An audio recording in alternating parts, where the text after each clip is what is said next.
Anak-anak Ibu sudah selesai membuat peraturan kelasnya? Bagus. Nah, sekarang peraturan kelas yang anak-anak Ibu buat tadi di kertas-kertas tadi kita tempel. Kita tempel di pohon apa? Pohon apel ini. Ayo, silakan. Mulai dari Gazi. Ayo, silakan. Ya, saya lihat. Sedih.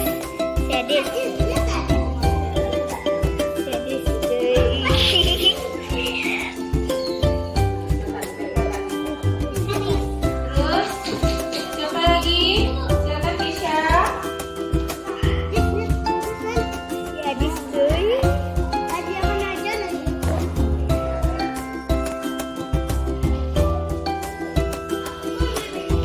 Siapa lagi?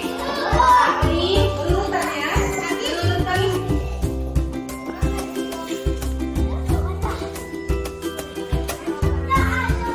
Foto kalian kaitan. Yang masuk Oke, siap-siap dengan sepatunya dibuka. Karena di pojok baca kita tidak memakai. Ayo. Ya, lanjut Bilkis.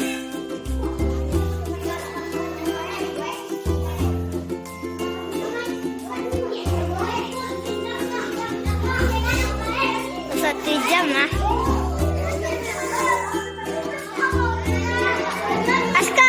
Aska bang. Ya, siapa lagi ya? Rafael Manunja. Gazi, tolong Gazi Jadi. bantu teman-teman menempelkan. Gazi.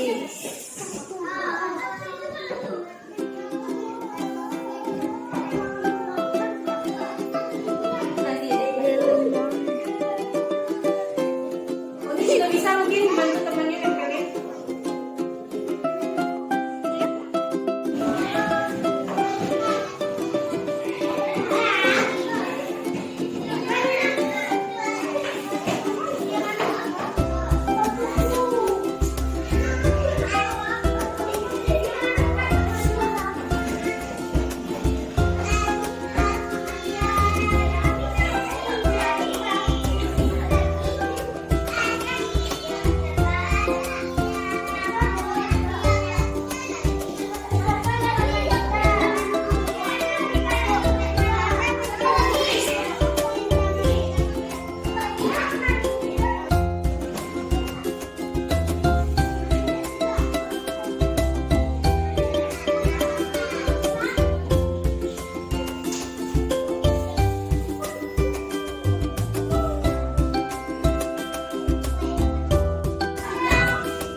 Yang terhormat Kepala Sekolah Dasar Negeri 16 Tarogdipu, Ibu Nurhayati SPD. Yang terhormat Ibu Wakil Kepala Sekolah, dan yang saya hormati Bapak Ibu Majelis Guru Sekolah Dasar Negeri 16 Tarogdipu. Alhamdulillahirabbil alamin. puji dan syukur kita haturkan atas kehadiran Allah Subhanahu wa Ta'ala, yang mana Allah telah melimpahkan rahmat dan karunia-Nya kepada kita bersama, sehingga kita dapat melaksanakan kegiatan seminar diseminasi budaya positif. Salawat beriringan salam buat junjungan kita, yakninya Nabi Muhammad Sallallahu Alaihi Wasallam, dengan hantaran kata Allahumma salli ala Muhammad wa ala ali Muhammad.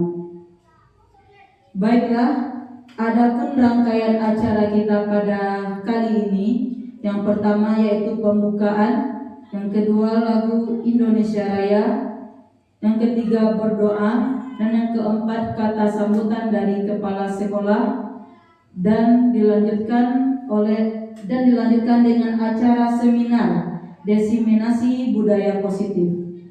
Kita masuk kepada acara pertama, yaitu menyanyikan lagu Indonesia Raya. Hadirin dipersilakan berdiri.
Hadirin dipersilakan duduk kembali.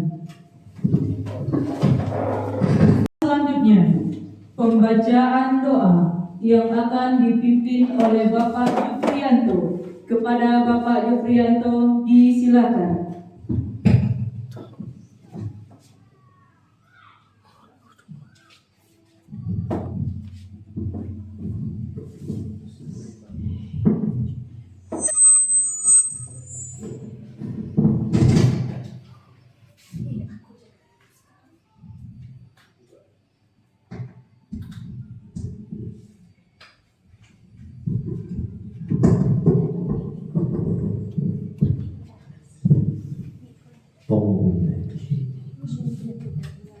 Assalamualaikum warahmatullahi wabarakatuh.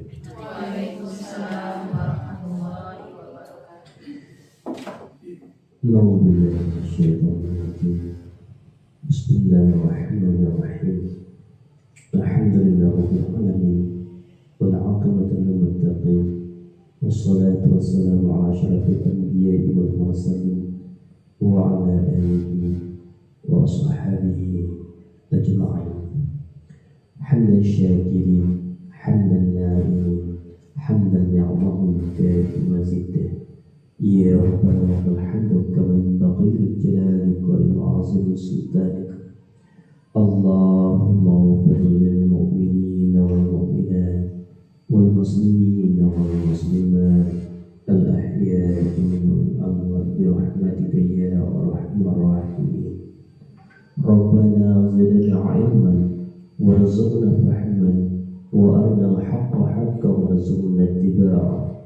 وأرنا الباطل باطلا وارزقنا اجتنابه اللهم اجعلنا من التوابين واجعلنا من المتطهرين واجعلنا من عبادك الصالحين اللهم أعنا على ذكرك وشكرك وحسن عبادتك اللهم أعنا بكل بلاء الدنيا وعذاب الآخرة وشر الدنيا وشر الآخرة غفر الله لنا وله برحمتك يا أرحم الراحمين اللهم اهدنا وقومنا اهدنا الصراط المستقيم اللهم اهدنا وقومنا اهدنا الصراط المستقيم اللهم اهدنا وقومنا اهدنا الصراط المستقيم صراط الذين أنعمت عليهم من النبي والشهداء والصالحين اللهم أجرنا من النار اللهم أجرنا من النار اللهم أجرنا والدينا من النار ربنا آتنا من لدنك رحمة وهيئ لنا من أمرنا رشدا ربنا آتنا في الدنيا حسنة وفي الآخرة حسنة وقنا عذاب الدنيا والآخرة وقنا عذاب القبور وقنا عذاب اليوم المحشر وقنا عذاب النار وصلى الله على سيدنا محمد النبي الأمي وعلى آله وصحبه وسلم سبحان ربك رب العزة عما يصفون والسلام على المرسلين والحمد لله رب العالمين.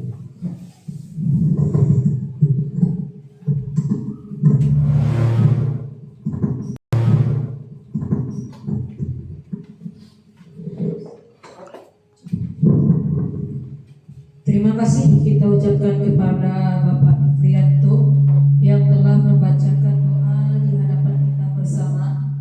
Semoga dengan adanya doa tadi dapat memperlancar acara kita dari awal sampai akhir. Acara selanjutnya kata sambutan dari Kepala Sekolah Dasar Negeri 16 Tarodipo kepada Ibu Nur Hayati SPD, disilakan.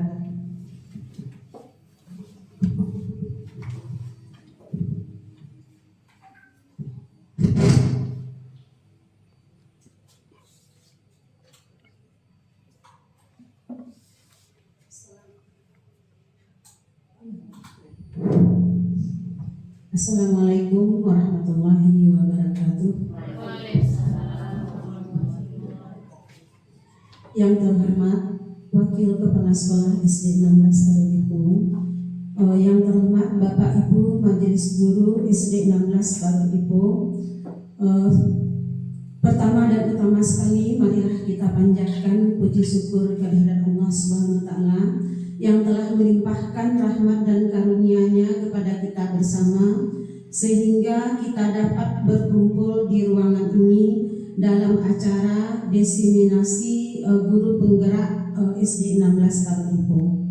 Selanjutnya salawat dan salam tidak lupa kita sampaikan kepada junjungan kita Nabi Muhammad SAW yang telah membawa kita ke zaman yang berilmu pengetahuan seperti sekarang ini, dengan mengucapkan Allahumma shalli ala Muhammad wa ala ali Muhammad. Semoga kita di yaumil akhir mendapat syafaatnya. Adapun kegiatan kita pada siang hari ini adalah dalam rangka diseminasi guru penggerak SD 16 Tarodipo. Sebelumnya saya ucapkan terima kasih kepada Bapak Ibu Majelis Guru SD 16 Tarodipo yang telah meluangkan waktunya untuk hadir bersama-sama untuk mensukseskan acara guru kita dalam rangka diseminasi budaya positif. Adapun tentang diseminasi ini adalah penyebaran informasi. Penyebaran informasi, kemudian dengan menyebarkan informasi baik itu kepada sekelompok orang atau individu yang dituju, Kemudian informasi tersebut menimbulkan kesadaran pada diri sendiri, pada diri kita. Kemudian dan kita akan menerapkan informasi yang kita terima. Nah, dengan adanya kegiatan ini, kami berharap Bapak Ibu Majelis Guru dapat mengikuti kegiatan ini sebaik-baiknya, agar nanti dapat diaplikasikan dalam kegiatan pembelajaran kita di SD 16 Taruk Dipo khususnya. Mungkin itu yang dapat kami sampaikan. Sebelumnya kami ucapkan wabillahi taufiq wal hidayah. Assalamualaikum warahmatullahi wabarakatuh.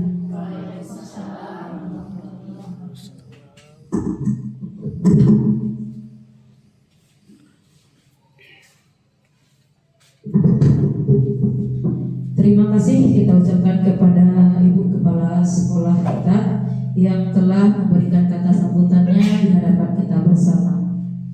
Acara selanjutnya yaitu kita masuk kepada seminar diseminasi budaya positif yang akan diberikan. Assalamualaikum warahmatullahi wabarakatuh. Waalaikumsalam warahmatullahi wabarakatuh. Selamat siang Bapak Ibu semuanya.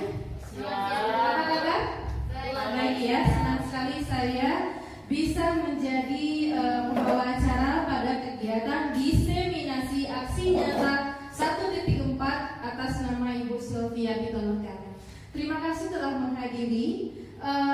Saya berharap nanti kita bisa mengikuti kegiatan ini dengan baik, sehingga kita mendapatkan ilmu dan bisa menerapkan perubahan-perubahan setidaknya kita mulai dari diri dan saat ini, agar bisa berubah dan menjadikan pendidikan ini pendidikan yang menghasilkan manusia yang berprofil Pancasila. Baik, tidak memperpanjang mukadimah, kita langsung saja kepada Ibu Sylvia Pitaloka. Kepada Ibu Sylvia Pitaloka dipersilahkan.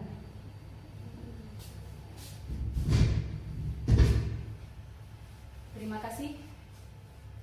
Terima kasih.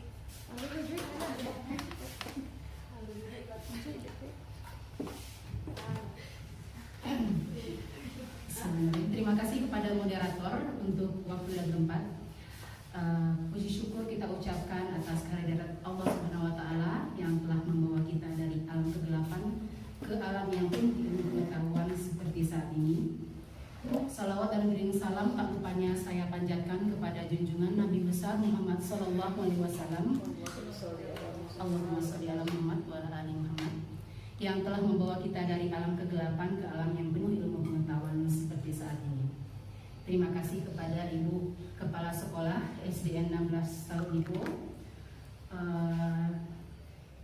atas kesempatan kepada kami calon guru penggerak dari SDN 16 Taruk Dipo untuk bisa mendiseminasi budaya positif ini. Tak lupanya saya ucapkan yang terhormat Ibu Kepala SDN 16 Taruk Dipo, Ibu Wakil Kepala Sekolah SDN 16 Taruk Dipo, dan rekan-rekan Majelis Guru dan karyawan SDN 16 Taruk Dipo. Pada kesempatan ini saya akan memaparkan penerapan budaya positif di sekolah. Adapun ada 7 poin dari budaya positif ini yang akan saya paparkan. Yang itu yang pertama, perubahan paradigma belajar stimulus respon lawan teori kontrol. Kemudian disiplin positif, kemudian motivasi perilaku manusia, kemudian keyakinan kelas, kemudian kebutuhan dasar manusia, 5 posisi kontrol, dan terakhir segitiga restitusi. Untuk yang pertama, perubahan paradigma stimulus respon lawan teori kontrol. Jadi di sini ada di tabel ini ada 2 sisi. Yang pertama stimulus respon tentang dunia, yang kemudian di sisi lain teori kontrolnya, yang mana ini saling memenuhi. Yaitu contohnya yang pertama, semua orang melihat hal yang sama, itu di stimulus respon. Sedangkan di teori kontrol, setiap orang memiliki gambaran yang berbeda. Jadi terlihat di teori kontrol itu memenuhi atau melengkapi lebih baik daripada stimulus respon.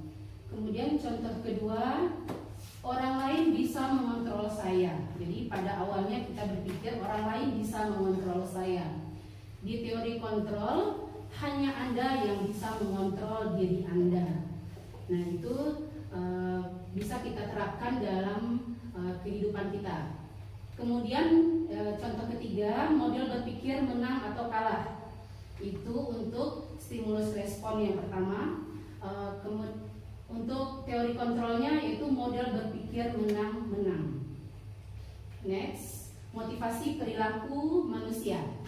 Menurut Danny Gossen menyatakan ada 3 alasan motivasi perilaku manusia. Yang pertama, untuk menghindari ketidaknyamanan atau hukuman. Yang kedua, untuk mendapatkan imbalan atau penghargaan dari orang lain. Kemudian yang ketiga, untuk menjadi orang yang mereka inginkan dan menghargai diri sendiri dengan nilai-nilai yang mereka percaya.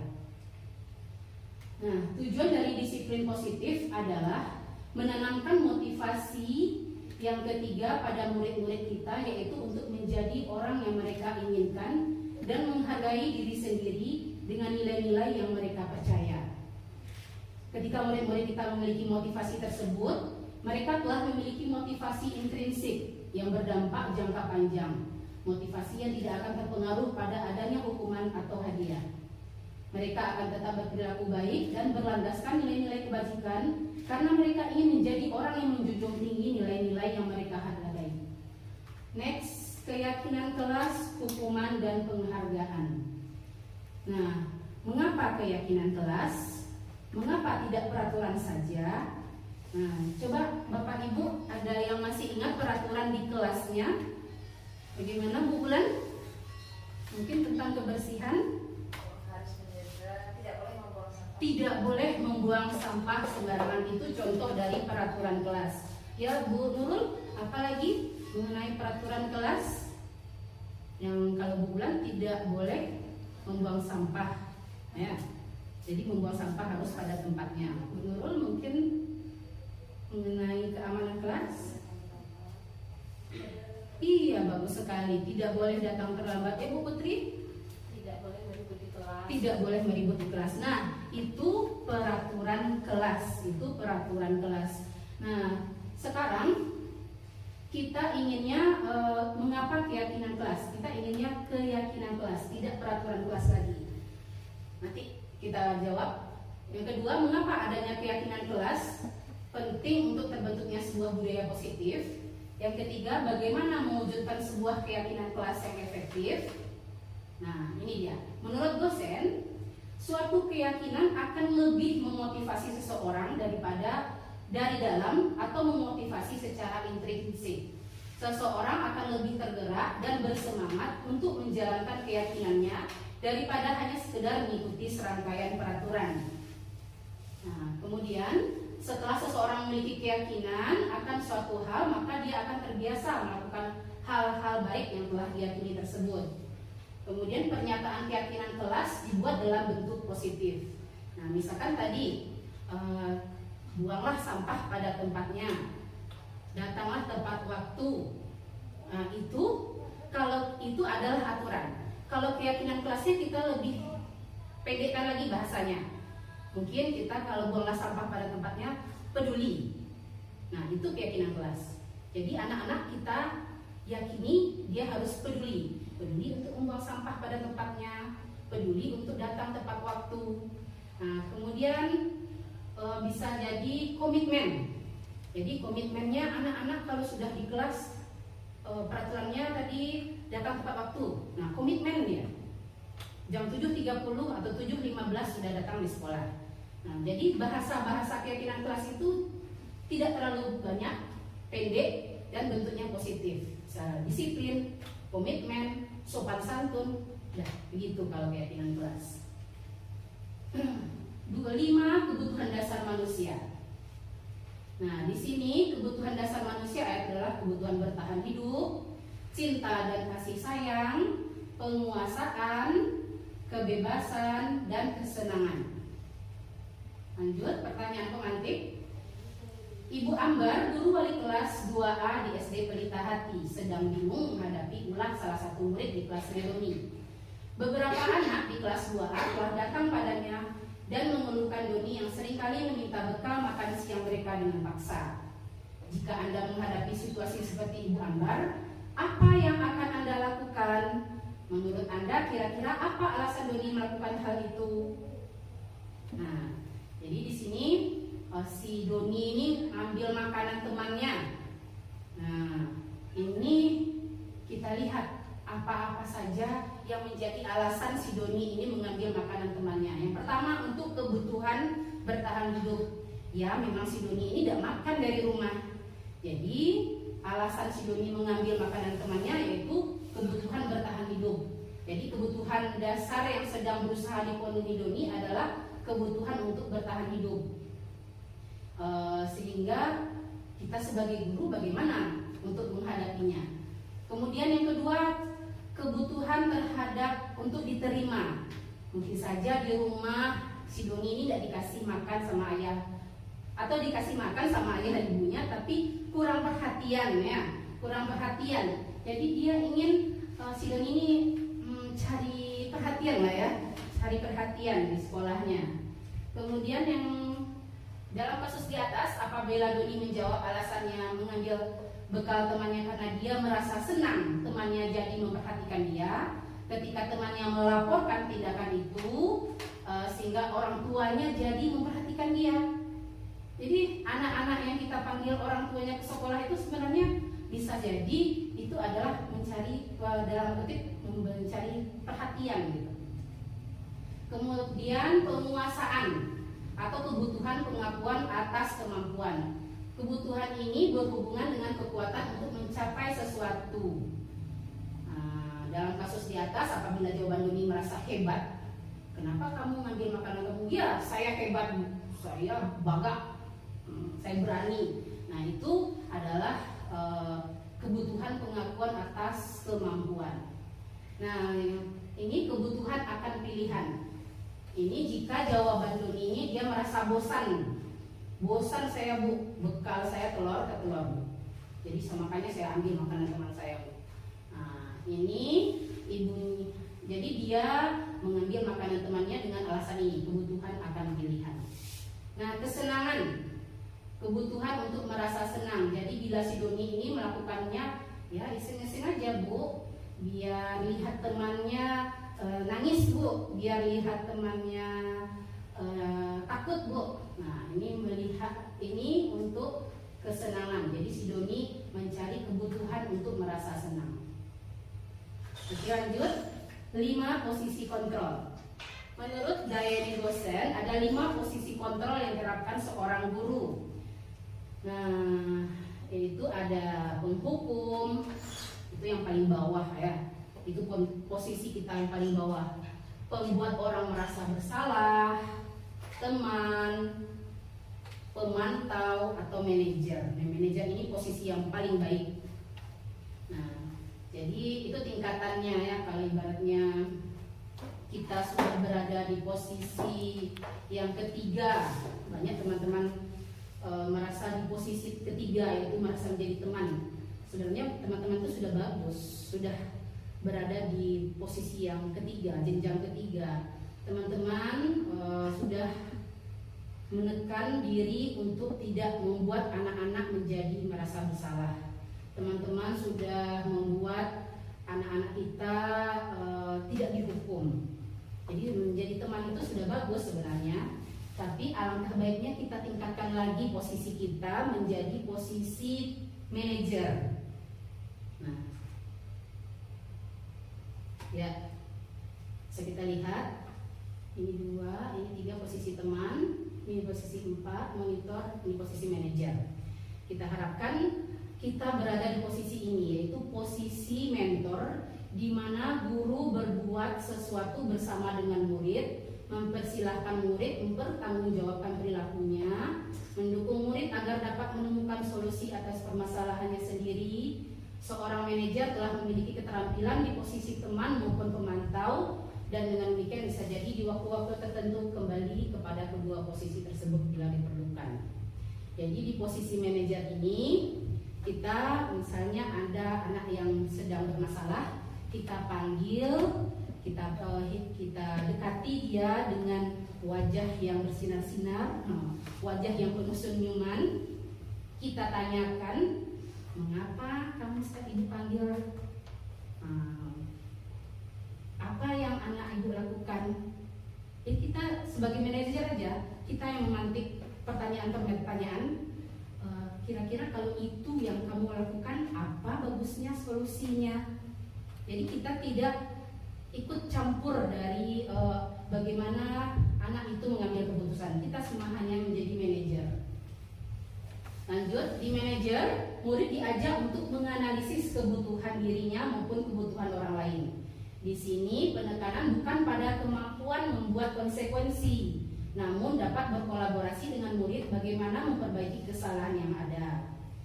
Nah, ini contohnya. Apakah kamu meyakininya? Ini kata-kata untuk posisi manajer. Jika kamu meyakininya, apakah kamu bersedia memperbaikinya? Nah, dan seterusnya ya. Jadi tugas seorang manajer bukan untuk mengatur. Kita membimbing murid untuk dapat mengatur dirinya. Seorang manajer bukannya memisahkan murid dari kelompoknya, tapi mengembalikan murid tersebut ke kelompoknya dengan lebih baik dan kuat. Ya, ini contoh kasusnya. Adi yang terlambat hadir di sekolah, dia menghukum ini untuk hukum. Ini membuat orang merasa bersalah. Ini sebagai teman, ini sebagai pemantau, dan ini yang manajer. Jadi kalau ada anak yang terlambat sekolah, jadi bagaimana seharusnya kita? Nah, jadi kita harus menanyakan Adis dengan suara tulus, bahasa tidak kaku, mendekat kita ke dia. Next, nah ini adalah segitiga restitusi. Jadi dalam memecahkan permasalahan, kita harus hendaknya kita menggunakan segitiga restitusi tadi. Ibu masih ingat ya restitusi itu apa? Jadi kita itu dalam kebiasaan kita dalam menegakkan disiplin itu ada, misalnya kalau anak melanggar kita kasih hukuman, bagus sekali. Kalau anak itu melakukannya, kita melakukan disiplin itu dengan baik, kita melakukan dapat apa? Mereka penghargaan. Nah, sebaiknya kita memberikan bukan penghargaan lagi tapi restitusi. Jadi restitusi. Di segitiga restitusi ini kita ini mengembalikan lagi anak-anak itu ke disiplin positifnya. Nah, ini dia segitiga restitusinya, menstabilkan identitas, validasi tindakan yang salah, dan menanyakan keyakinan. Oke, sekarang mungkin ada video dari Bu Oka yang pernah melakukan segitiga restitusi.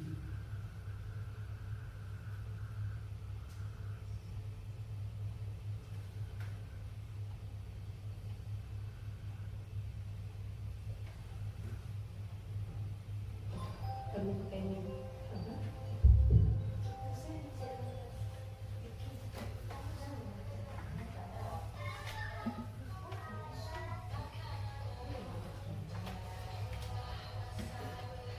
Nah, ini dia kasusnya. Kok hilang? Tidak ada ya.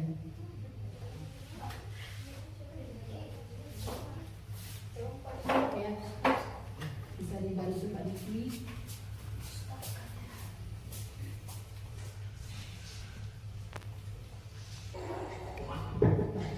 Ini dia kasus 1. Pada saat kelas 1B berkunjung ke perpustakaan, ada nama anak ibu, nama kelas 1B namanya Fauzan. Dia mengganggu teman-temannya yang sedang membaca buku.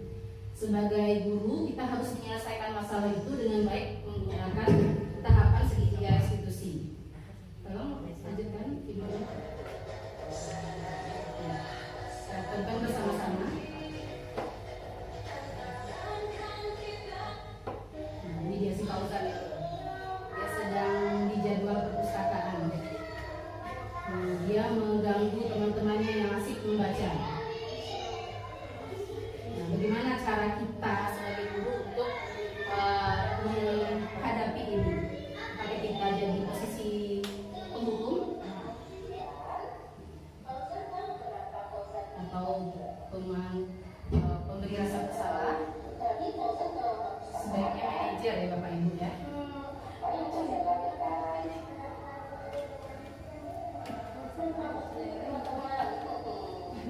Iya. Ya, jadi kita harus rajin tersenyum di sana ya. Iya. Walaupun apalagi ini anak kelas 1. Anak kelas 1 yang masih labil ya.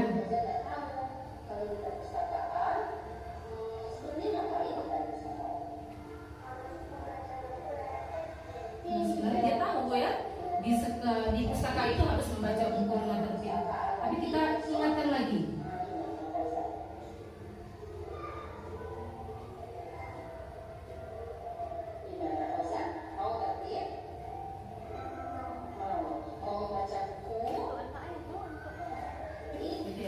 Ini karena pas 1 jadi harus dipancing dulu ya apa yang mau dia bicarakan. Ya, di kasus kedua, tolong stop dulu Pak Didi. Saat jadwal istirahat ada namanya Dava dan Arlan kelas 3, dia terlibat perkelahian. Nah, bagaimana pula cara kita sebagai guru untuk menyelesaikan ini? Silakan.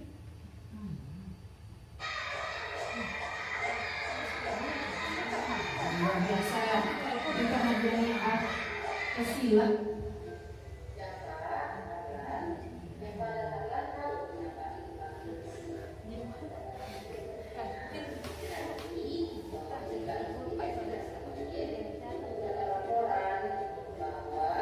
Jadi kita nggak langsung menghardik ya Bapak Ibu. Dava anak apa yang terjadi? Begitu. Kita ajak dulu mereka. Kita dekati mereka.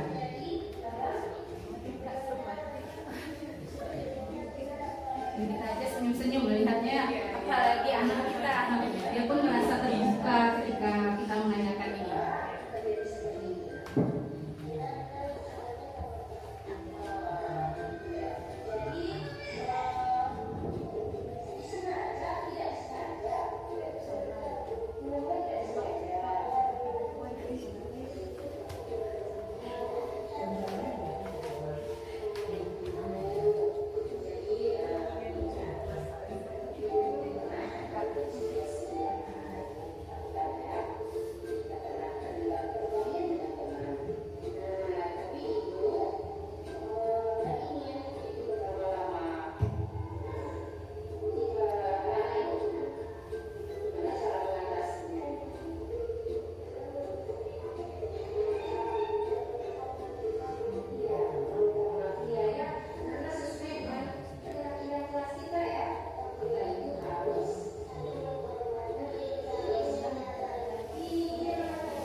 Bagaimana kita ada di posisi control manager. Semoga materi saya hari ini bisa menambah wawasan kita. Terima kasih atas perhatian dari teman-teman. Saya ucapkan terima kasih.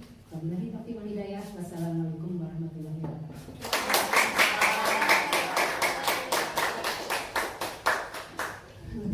Baik, terima kasih Bu Loka, Bu Sofia Pitaloka atas penyampaian materinya.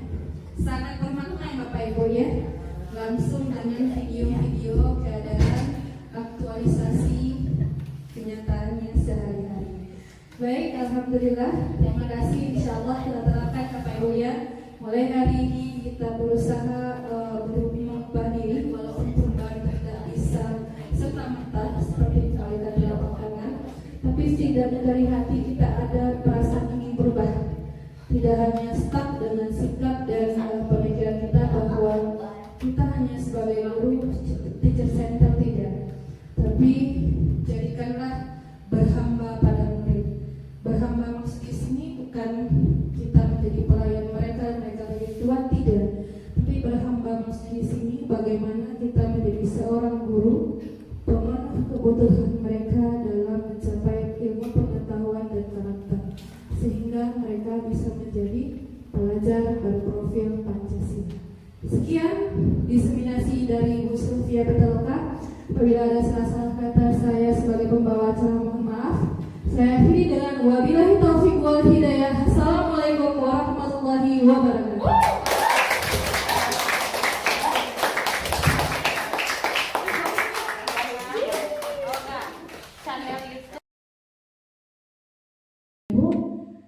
Berbicara tentang budaya positif, ini mungkin sudah tidak asing lagi bagi kita semua. Budaya positif adalah kata-kata yang sudah biasa kita dengar sehari-hari.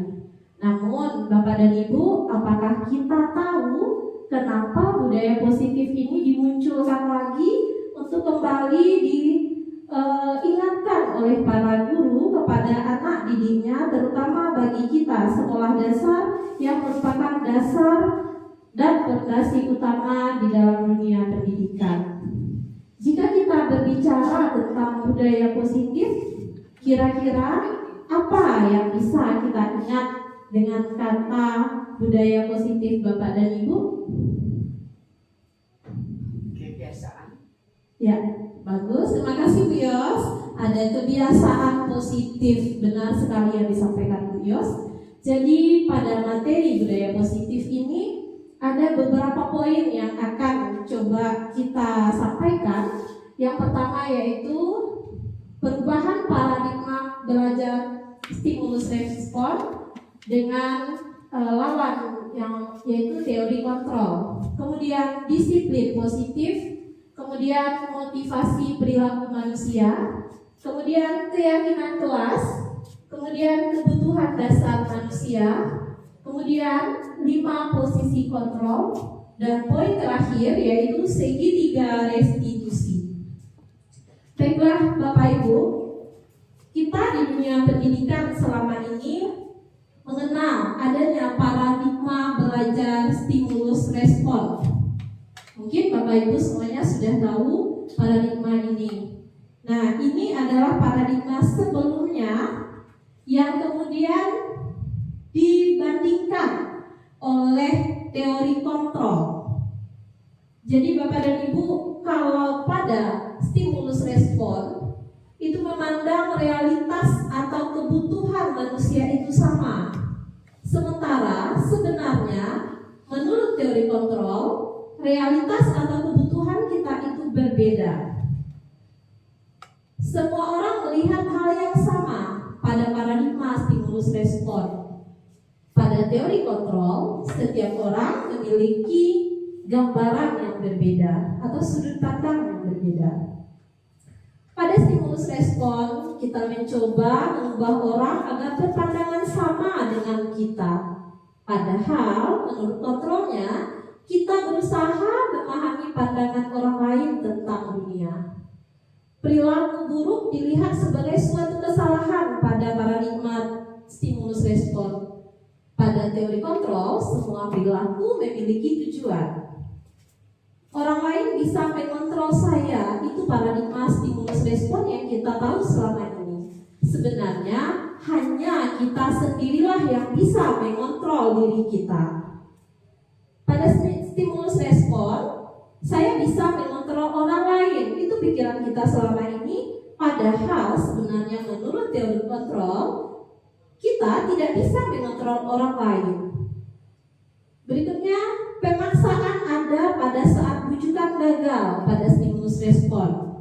Nah, sebenarnya kolaborasi dan konsensuslah yang menciptakan pilihan-pilihan baru dalam kehidupan kita.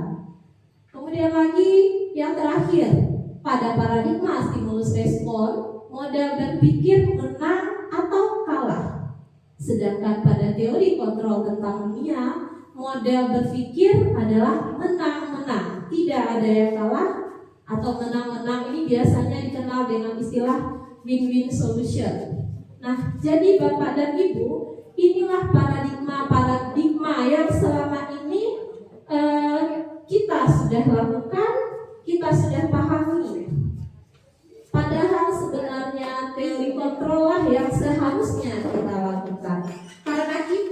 tidak mampu mengontrol orang lain.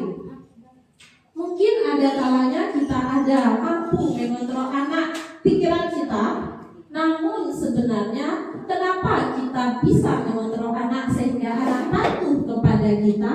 Sebenarnya adalah pada saat itu anak sedang mengizinkan dirinya untuk dikontrol orang lain. Nah, jadi menurut teori kontrol yang memang ini benar setelah diteliti oleh para ahli, yang mampu mengontrol diri kita sendiri adalah kita. Kita tidak akan mampu mengontrol diri. Sebelumnya, awal mula dari pendidikan guru penggerak ini pada modul 1 itu kami mempelajari hal mungkin yang saya rasakan itu baru saya dalami saat sekarang ini, dimana ketika dulu saya hanya mengetahui bahwa semboyan pendidikan itu hanya Ingar Sosum Tolodo, Ingmadir Karso, dan Mutur Uri Handayani. Itu dari filosofi Ki Hajar Dewantara. Dan untuk saat sekarang ini pada kurikulum Merdeka Belajar, ternyata filosofi ini kembali diangkat Bapak Ibu, di mana setelah saya dalami modul 1 ini, ternyata memang betul apa yang diajarkan atau apa yang difikirkan oleh Ki Hajar Dewantara dahulu, bahwa sebenarnya anak itu terlahir sudah dengan kodratnya sendiri.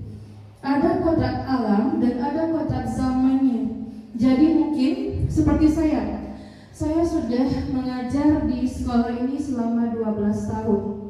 Yang saya tahu selama ini, ketika saya menyampaikan materi pembelajaran, anak saya harus bisa, anak saya itu harus paham. Ternyata tidak Bapak Ibu. Kita tidak boleh menuntut apapun. Yang kita boleh hanya menuntun, bukan menuntut. Ibarat seperti ini, murid kita anggap sebagai benih padi yang kita semai di sawah, sehingga kita sebagai guru hanya sebagai pemelihara. Bagaimana dia tumbuh dengan baik, bagaimana cara kita menyiramnya, bagaimana kita bisa membasmi dia dari rumah, sehingga beberapa bulan kemudian kita akan memanen padi. Jadi tidak mungkin kita bisa mengubah benih padi tadi menjadi jagung, menjadi mangga atau apapun. Dan itulah sebenarnya kodrat kita sebagai guru saat sekarang ini. Jadi itulah mengapa mengubah paradigma, mengubah mindset kita sebagai guru itu sangat perlu kita lakukan sekarang.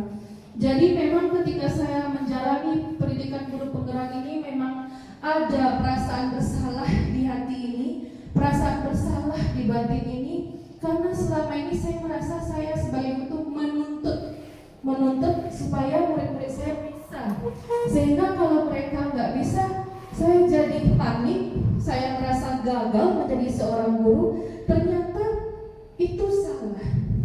Yang harus kita berikan sebenarnya adalah pembelajaran berdiferensiasi, yaitu pembelajaran sesuai dengan kebutuhan mereka sendiri. Jadi misalkan dalam pembelajaran ini, yang ini mampunya 100, yang ini mampunya 50, nggak masalah. Ada masa untuk berubah. Karena berubah itu tidak semudah membalikan telapak tangan Bapak Ibu. Butuh waktu, butuh proses. Sama seperti kita sebagai guru. Dan itulah makanya di sini izinkan saya menyampaikan budaya-budaya positif apa yang perlu kita perbaharui diri kita. Bukan berarti kita tidak mempunyai budaya positif ya Bapak Ibu ya. Kita sudah punya selama ini, tapi belum terkotak-kotakkan atau belum continue kita melakukannya. Kadang, selama yang saya jalani, menumbuhkan budaya itu gampang, tapi memelihara budaya itu konstan. Contohnya, saya diamanahkan sekarang di kelas 1. Tahun ini saya diamanahkan di kelas 1. Selama saya jadi guru, saya belum pernah mengajar kelas 1 Bapak Ibu. Memang di kelas 1 ini berbeda ternyata daripada kelas-kelas ini. Dimana saya dulu waktu kakak memang konsentrasi ini pada ilmu pengetahuan, bagaimana nilai anak ini tinggi, dan ketika dihadapkan di kota Bukit Tinggi ini kita tidak malu. Ternyata ketika saya sudah turun menjadi guru kelas 1, apa yang harus saya lakukan? Jangankan untuk menanamkan konsep terlebih dahulu, saya harus memperbaharui sikap mereka. Yang biasa mereka masuk kelas nyelonong aja, saya perbaharui dahulu. Memperbaharui itu gampang, memelihara itu yang susah. Kita di belakang kita nanti atau ganti guru sudah lupa. Atau misalkan saya biasakan sebelum makan cuci tangan dulu, berdoa dulu, oke. Nanti ganti guru ya sudah lupa. Itu yang harus kita terapkan secara kontinu agar budaya ini bisa menjadi karakter di diri mereka sendiri. Karena tujuan pendidikan sekarang berbeda dengan tujuan pendidikan kita dahulu. Tujuan pendidikan dahulu memang untuk meraih pengetahuan, tapi sekarang yang perlu diperbaiki itu sikap, karakter. Itulah yang sering disebut dengan profil pelajar Pancasila. Kalau kami di kelas rendah, biar profil ini selalu diingat, dinyanyikan. Iya, biasanya seperti ini Bapak Ibu. Pelajar Pancasila beriman dan bertakwa pada Tuhan yang Esa dan berakhlak mulia, berkebinekaan global, gotong royong mandiri, kreatif dan bernalar kritis. Nah, itulah tujuan kita sebagai pendidik saat sekarang ini. Memang karakter itu yang dituju sekarang. Di sini konsep utama modul budaya positif ini ada 7. Ada perubahan paradigma belajar, ada disiplin positif, ada kebutuhan dasar manusia, ada motivasi perilaku manusia, ada posisi kontrol, ada keyakinan kelas, dan segitiga restitusi. Nah, pembelajaran dengan paradigma baru. Pembelajaran dengan paradigma baru ini dirancang berdasarkan prinsip pembelajaran yang terdiferensiasi. Artinya, kita memberikan pembelajaran sesuai kebutuhan siswa. Kalau sesuai kebutuhan siswa, otomatis kita menyampaikan pembelajaran pertama dengan perbedaan konten. Konten ini artinya perbedaan media. Siswa kita, sebelum kita melakukan pembelajaran, kita lakukan tes diagnostik awal terlebih dahulu. Di sanalah kita dapat mana siswa yang bersifat bisa audio, bisa visual ataupun audio visual. Nah, sehingga setiap siswa belajar sesuai dengan kebutuhan dari tahap perkembangannya untuk mewujudkan profil pelajar Pancasila. Inilah profil pelajar Pancasila yang kalau di kelas rendah saya terapkan agar selalu teringat, dinyanyikan setiap paginya. Nah, disiplin positif. Selama ini kita mengenal kata-kata disiplin itu sebagai patuh aturan. Betul Bapak Ibu ya? Disiplin itu patuh aturan. Nah, ketika disiplin positif ini dihadirkan, digembar-gemborkan lagi, maknanya di sini adalah keadaan di mana kita sendiri sadar untuk melakukannya. Otomatis kalau kita sadar untuk melakukannya, tidak ada lagi paksaan, yang ada keyakinan. Kalau kita biasakan paksaan sehingga ada kata-kata tidak patuh aturan. Tapi kalau yang digiatkan sekarang adalah disiplin positif, timbul dari diri, ditanya ke dalam diri, sehingga ikhlas melakukannya. Itulah dia menjadi budaya positif. Dia akan kontinu. Mungkin Bapak Ibu sudah dalam kehidupan kita sehari-hari, coba kalau kita terpaksa melakukannya gimana? Hari ini melakukan, besok kalau nggak ada yang mantap kita nggak mau melakukan lagi. Tapi kalau kesadaran diri, sadar diri itu, kalau kita nggak melakukan, ada rasa yang kurang di hati ini, ada rasa bersalah di hati ini. Dan budaya kita, makna kata disiplin dimaknai menjadi sesuatu yang dilakukan seseorang pada orang lain untuk mendapatkan kepatuhan. Kita cenderung menghubungkan kata-kata disiplin dengan ketidaknyamanan. Betul kan?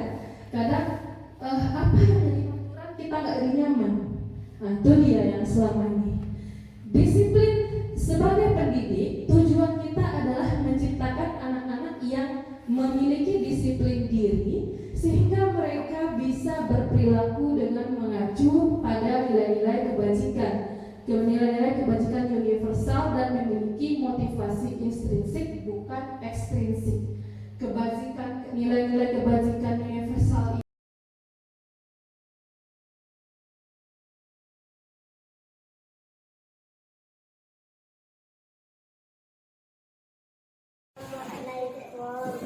Saya Talita dari SD 16 Tarbigo, kelas 1B. Selama ini Bu Eka telah mengajarkan nilai-nilai kebajikan. Saya bersama teman-teman di kelas